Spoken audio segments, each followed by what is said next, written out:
I think I'm sounding a bit big. Do I sound huge and boomy? So perhaps that can be adjusted down a little bit. How about that? Is that a little better? It's perfect? Oh, good. Perfection is apparently easy to attain. Thank you so much for participating in our pledge program. I just love the way the team has set this up for us this year. And I love the song that Melissa set us up with about the crayons in the box and all that sort of thing. You know, it reminded me of a class that we used to teach here at the Center for Spiritual Living. It was called The Creative Genius Within. And it was all about getting back in contact, reconnecting with our personal creativity, or more accurately, the creativity of spirit already within us. And throughout the class, we were invited to think in more creative ways about everything, in other words, to use all of the colors in the box, to color outside of the line. And what we found is that reconnecting with our childlike curiosity, we could actually begin to solve adult problems with that childlike sense of asking questions, coming up with answers, and we learned how to trust that natural instinct to come up with it. I think sometimes in life we begin to stray away from that. Have you noticed that? No. Well, I'm thinking about an educator, Neil Postman, who said, children enter into school as a question mark, and they leave as a period. Isn't that something? I mean, I can identify with that. I think about another way of saying it is that we start off in life with a full box of crayons, and very soon we're just writing with one ballpoint pen. There it is. Something narrows down, and we abandon or leave behind our natural talents. And the good news that I discovered at the center is that these natural talents, this capacity for variety, it still remains with us. And then we go about inviting it back to the table and giving it an opportunity to be unlocked and to express itself in our lives. It's one of the important teachings at the center, this idea that these qualities in us, creativity, variety, compassion, they can be abandoned, they can even be forgotten, but they can never ever be lost. It was really helpful to me when I first learned that, because what it meant to me was that I personally didn't have to manufacture creativity. I didn't have to manufacture variety or compassion or love. It's there. I mean, think about that. Rediscover means find it again. It doesn't mean make it. Find it again. So that means my spirituality is intact. It's always been there. I'm finding it again. My creativity, it's there. My compassion is there. My love is there. My wisdom is there. In other words, my essential nature can never, ever be altered. That's something. That's really something.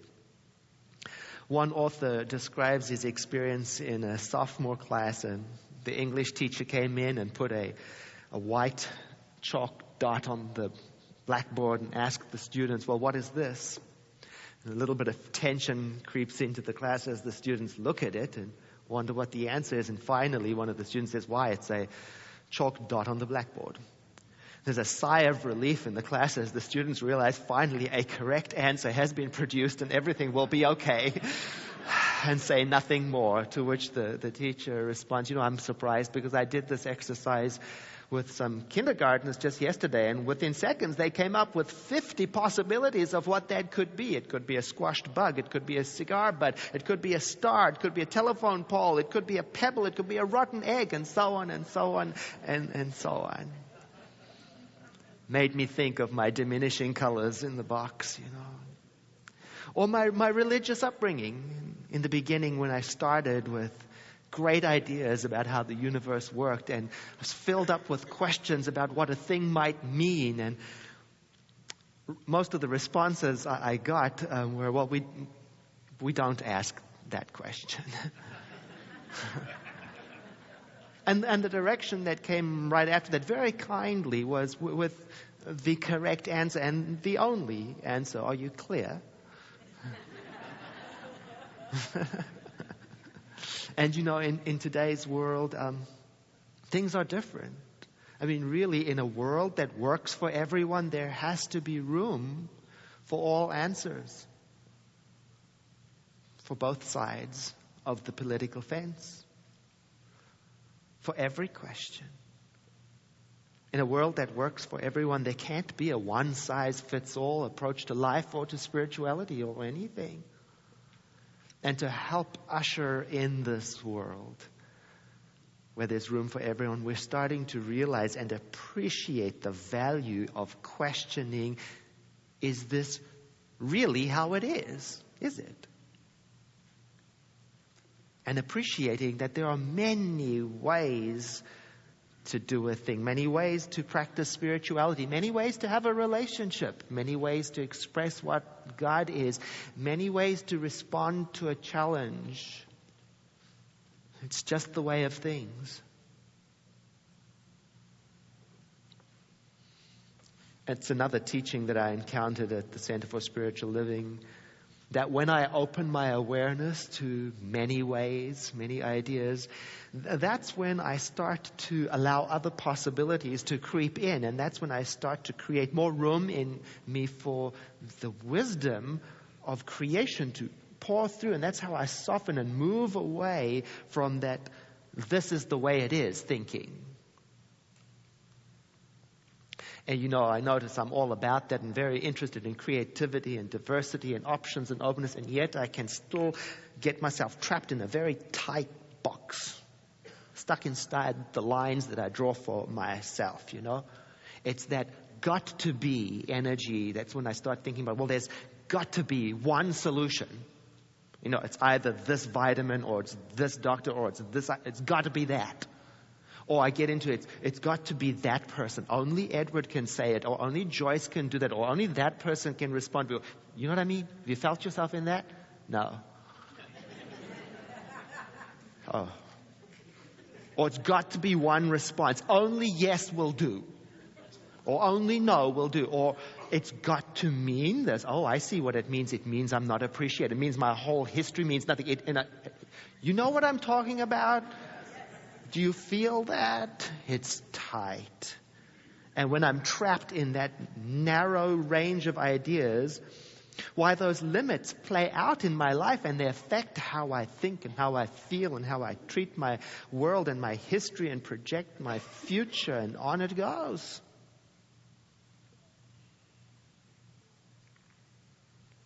Ernest Holmes wrote this beautiful little book called Thoughts Are Things, and I think most people don't realize how humorous he was. He was very witty. Listen to this. Have you ever become the least bit concerned or interested in what you think about yourself? If not, it might be to your advantage to give your thinking a good going over. Consider this. If what another person thinks about us has effect on what we experience, then how much greater effect our own thought has on our experience. If we find that our ideas are constantly dwelling on failure and bad relationships and whatever it is it any wonder that we never seem to be able to get away, or I would say break out of that box, that narrow confine? I see it. I see that what I'm thinking about myself, what I'm thinking about other people, I see it significant, because this thinking, while it builds the story of what I'm telling myself about how things are, and then I believe it. Sometimes we believe what we tell ourselves about other people,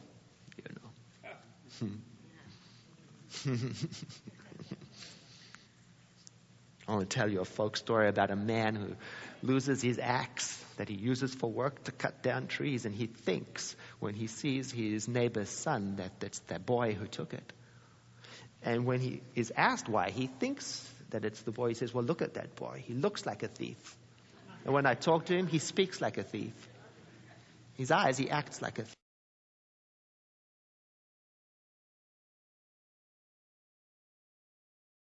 thief. He took it. Then the next day he's out in the woods where he was cutting the trees down just a day ago, and he finds his axe. And he comes back into town, and there he sees the boy walking, and he noticed that he walks just like any other boy. And when he talks to him, he notices he talks just like any other boy and acts just like any other boy. Sometimes we even believe what we tell ourselves about ourselves. That same book by Ernest Holmes, Thoughts Are Things, the quote goes on, "There is very little we can do about what others think about us. But we can do a whole lot about what we think about ourselves. Why we encounter enough difficulties in everyday living without going to the trouble of creating additional ones through the nature of our thought." You know what I mean? Does anybody know what I mean? I like that story about the missing axe because it reminds me of this, what's that great word? Propensity. Isn't that a great word? To project onto other people and then believe my projections. It's one of the devices that I use to keep me in a very tight, narrow line. And I find that often that line is created out of something very well known, past experience. You know that one? And the stories I tell myself, about 10 years ago, and I remember it so clearly, I was talking to a friend because he and I had a mutual friend in common. And I had I'd become estranged from the mutual friend, and we were talking about her. And you know how it is when you tell a story and it's almost clean, but you're just showing what you really think? Do you know that? So you're being all spiritual, but adequately showing your righteous indignation and how it is actually all her fault, And so I finished the story feeling quite plump with pride.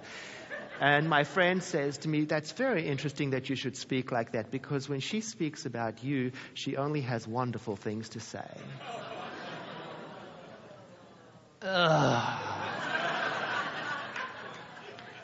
In that moment, I feel the walls just closing in as I feel the confinement in my story. I was stuck in a prison of my own projection. I was stuck with my story, and the story wasn't even a good one. And it produced limited options. I call that selective attention.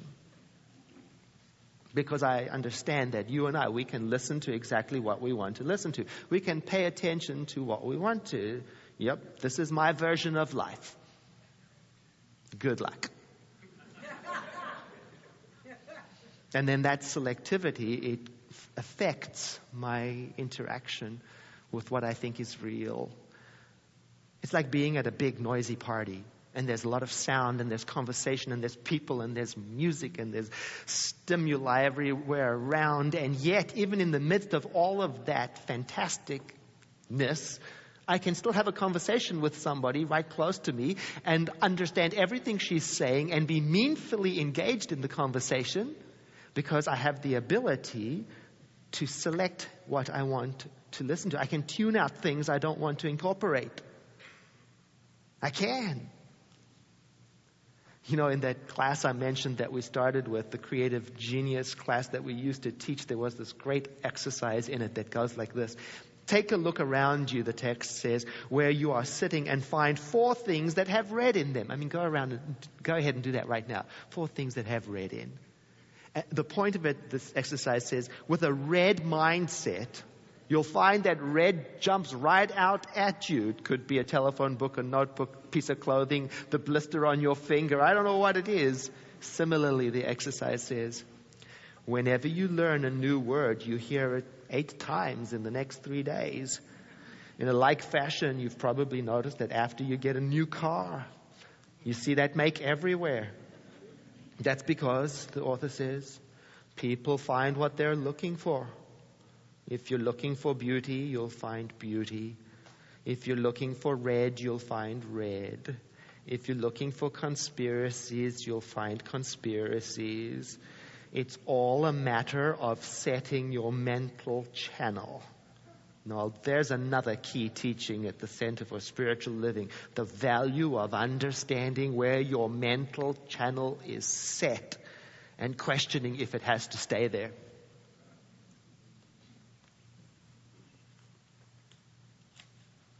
I mean, sometimes it's not really obvious, like you get up one day and say, well, I think I'll go out and look for misery today.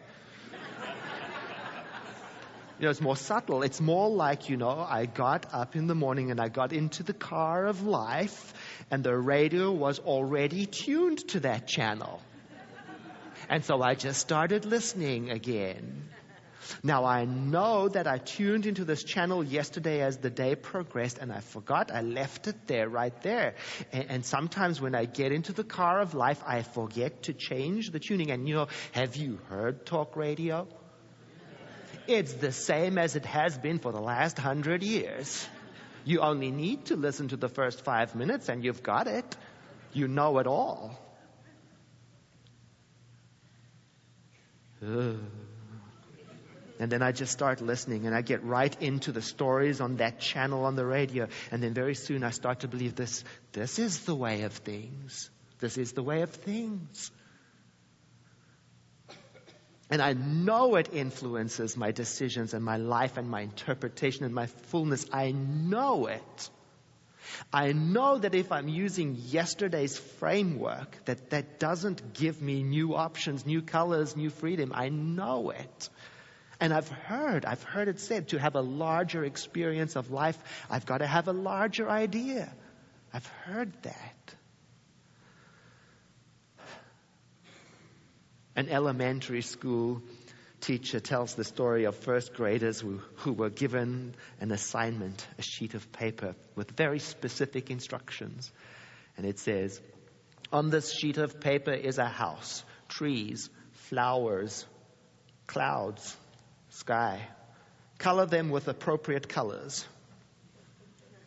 One of the children goes ahead very busily and intently coloring the whole thing and is surprised to receive the piece of paper back with the words, "This is incorrect." And the teacher explains to the child that grass is green, not gray.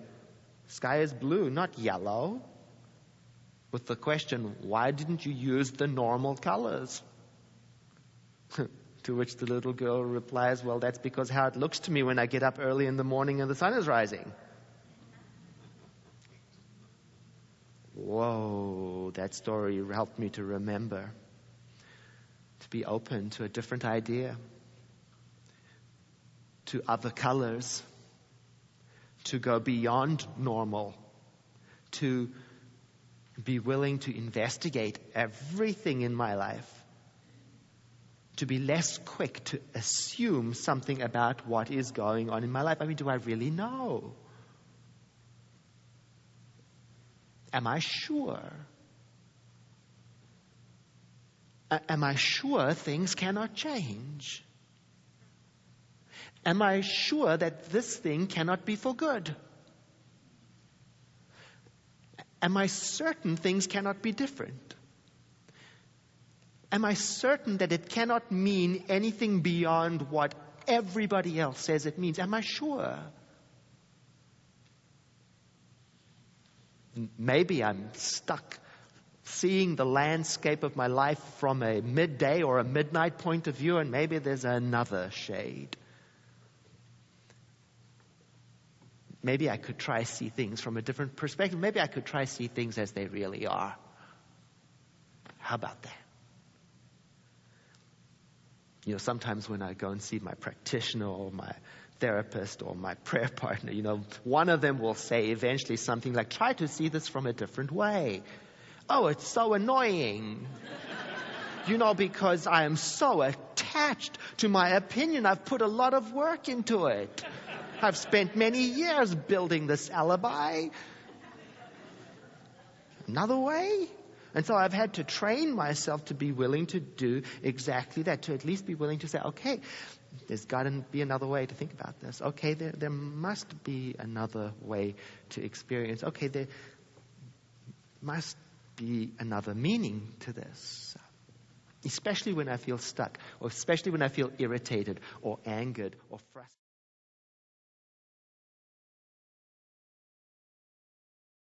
frustrated or stressed, I take these to be sure signals that I have started to believe my thinking, and my thinking is going counter reality.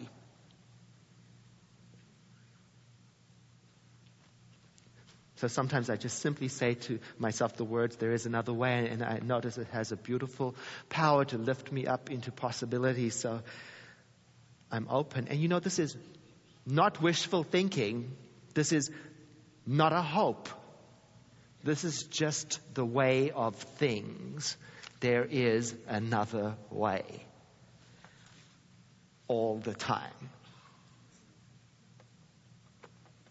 A corporate trainer who puts on a series of creative thinking workshops for big corporations was having a conversation with the president of one such corporation who was concerned about the thinking among his staff. It had become stagnant. You see, the staff were trained to get right answers, and they were good at that. But the problem was that they tended not to go beyond the right answer, the first one that they came up with, and the result was they were operating well, but there was a certain kind of conservative one idea thinking prevailing in the corporation.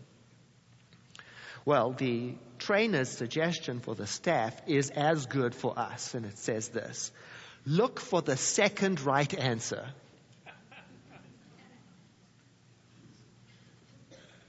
Could be unconventional. Sometimes it could be unusual, offbeat, unexpected, unwanted, undesired, but it's just the right kind of something different to help us from staying stuck. It's not a prayer, this. It's not a wish.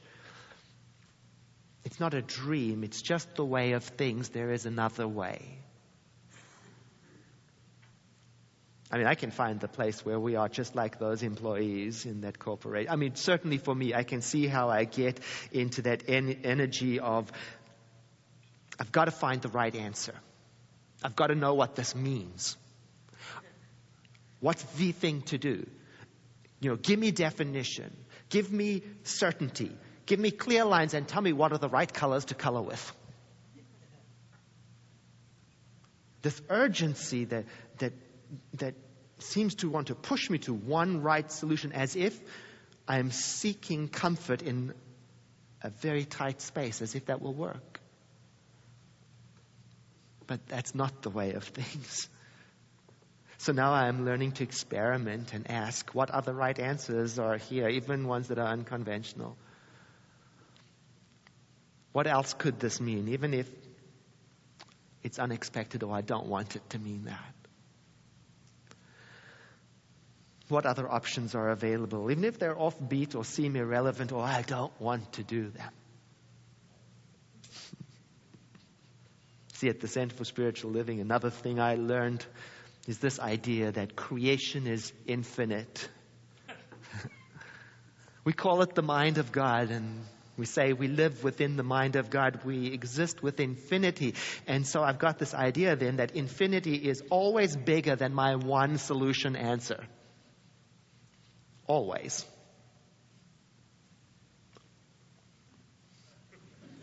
Always. I was thinking about the beautiful calendar. Pick them up. Was they ready for you if you pledged last week? They're right outside there. I was thinking about this beautiful calendar, and I was looking at these photographs, the landscapes and the portraits, and it occurred to me, that professional photographers, they don't only take one photograph typically. For every photograph that ends up in a book somewhere or in an album or in a calendar, they have taken a host of photographs, probably dozens of other perfect pictures that could have been used.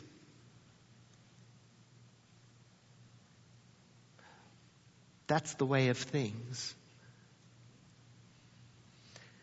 That's the way of your life.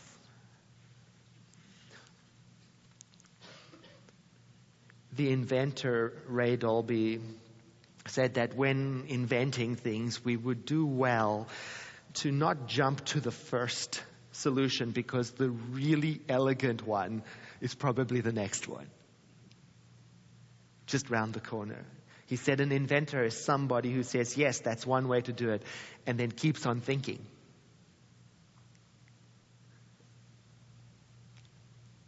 And I present to you that whatever is going on in your life, there might be an opportunity for you to soften your definitions, even if what's going on in your life is very good. To soften your definitions and invite in yet another excellent way. And to keep in mind that you don't have to do anything to generate the answer, or to generate creativity, or to make wisdom, or to create love. It's all just there. It's already in there. And it emerges when we soften for it.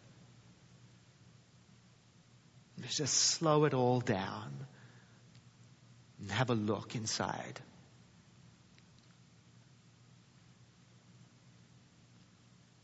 For our prayer, I want to read to you from our textbook. So I invite you to breathe in and to exhale, letting your eyes close, and with these words travel within. Within me is that which is perfect, that which is complete, that which is divine, that which was never born and can never die, that which is alive, I call it God. And it is all the power that there is and all the life that there is. It is the living Spirit within me. It is wholeness. And within me it is never weary, never tired, never confused, never afraid. It is in a state of perfect equilibrium. So I say, within me is peace, within me is power, within me is creativity, within me is wholeness, within me is happiness. This is the truth of my being. And my mind reflects it into everything I do and say and think. To me it appears as something within me going before me, preparing the way, making straight the way, making perfect the path, making harmonious my situations. And so today, by means of this prayer, I am agreeing to accept the fullness of my own divine well-being. I invite you to breathe in with me and to exhale into a moment of contemplation.